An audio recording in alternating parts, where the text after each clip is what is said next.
اللہ تعالیٰ آپ کو ایسے ہزاروں جمعے نصیب فرمائے، آمین۔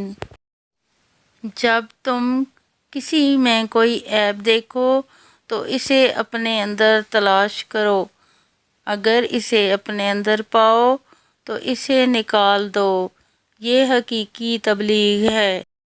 یا اللہ، اس مبارک دن کے صدقے ہم سب کے صغیرہ اور کبیرہ گناہوں کو معاف فرما۔ جن کی امید اللہ سے ہو وہ کبھی نا امید نہیں ہوتے۔ جو کھویا وہ ہماری نادانی، جو پایا اللہ کی مہربانی۔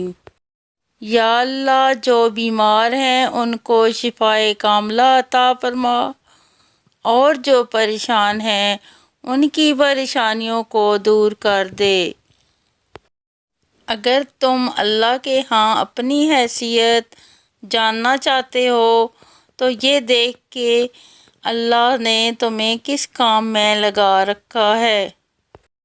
اے پروردگار، ہمیں بھی ان لوگوں میں شامل کر دے جنہیں تو ہدایت فرماتا ہے، اور وہ جو صراط مستقیم پر چلتے ہیں، جو توبہ کرتے ہیں اور جن کی توبہ کو تو قبول فرماتا ہے۔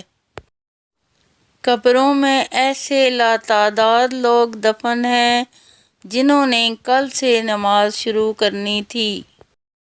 اپنے بہترین وقت کو نماز میں وقف کرو، کیونکہ تمہارے سب کام تمہاری نماز کے بعد ہی قبول ہوں گے۔ نماز کو مت کہو کہ مجھے کام کرنا ہے، بلکہ کام کو بولو کہ مجھے نماز پڑھنی ہے۔ اللہ تعالیٰ جس سے ناراض ہوتا ہے اس سے سجدے کی توفیق چھین لیتا ہے۔